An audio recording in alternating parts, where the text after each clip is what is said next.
I did alright in school. I wasn't an A student, but I was softly spoken, polite, and I never caused any trouble. Maths was my favourite subject. I just found it pretty easy and it came pretty natural to me. I just liked that you were either right or wrong. There were no opinions or discussion, just follow a formula, there you go, you got the answer. I was interested in science, particularly biology, but I found it really hard and I never did well in it, so I dropped it as an elective rather than just try and get better at it. And I liked English, but it would depend on the topic. I really liked poetry and I liked deciphering the story and putting myself in the poet's or character's shoes.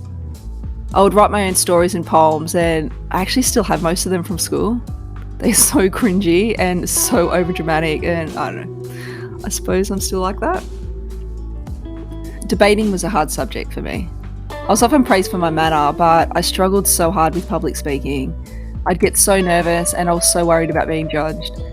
You'd think I would have been good at debating, having witnessed so many arguments to surely win at least once, but school debates were all logic and reasoning, and I was used to defensive yelling.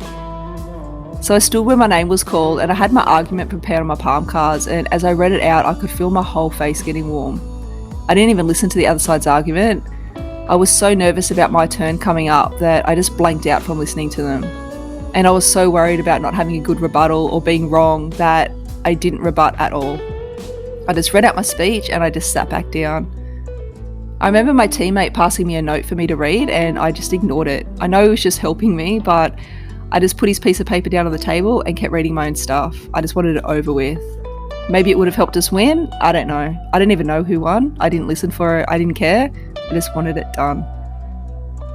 I wasn't all that interested in geography, but I found it bearable because my teacher was fun and he was kind. I had a few teachers like that. Actually, I was pretty lucky with that. My maths teacher would often write something positive on my tests, and one day he wrote grouse. And I still remember that because no one says grouse anymore. It was such a cool Aussie slang term, and I reckon it needs to make a comeback. But anyway, I was in geography and the bell rang and the teacher dismissed the class, asking only me to stay behind. He walked up to my desk as I was packing my bag and I just refused to make eye contact with him. He put his hands on the desk and he leant forward and asked me if I was okay. I wasn't, but I just nodded and went back to looking at my feet and just continued to fidget with my bag. And then he said in a gentle voice, "If you ever need anyone to talk to, you can talk to me." I didn't want him to see me cry, so I never looked at him once. I couldn't look up. So I just thanked him and reassured him that I was fine, and I left the room. And I never took him up on his offer. All I wanted was for someone to know what was going on at home so that it might stop.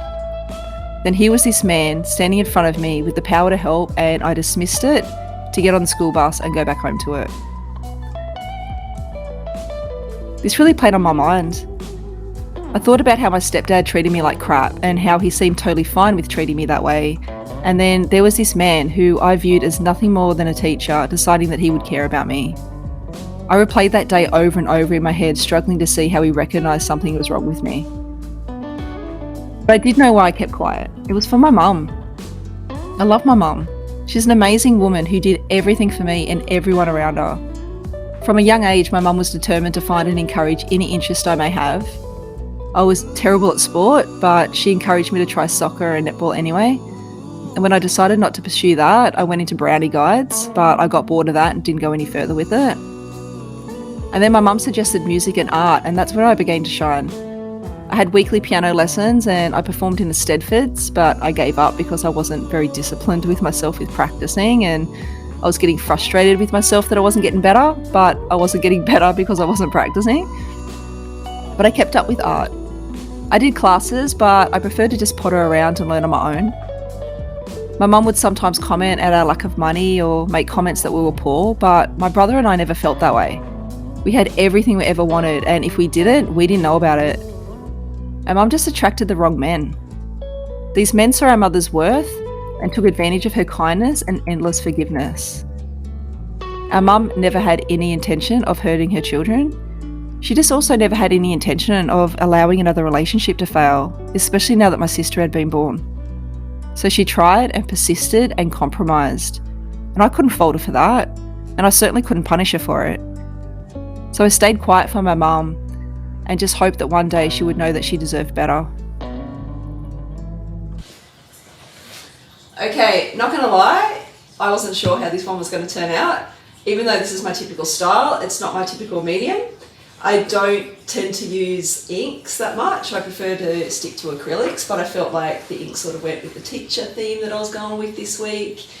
So yeah, I don't really know what else to say except that teachers rock. He was awesome, and I was lucky enough to have some really great teachers who actually got to leave their teaching career to pursue their other passions. One teacher left to pursue his career in art, and I would often visit him in his store, and yeah, he just always had such a great vibe about him. Another teacher we had, I think we spoke in class more about getting bargains at garage sales and his love for wombats more than we actually did in his schoolwork, and he was great, and he got to leave his teaching career to go on and save animals on his property. And if anyone wants to donate to his cause, I can send you that information if you want to get in touch.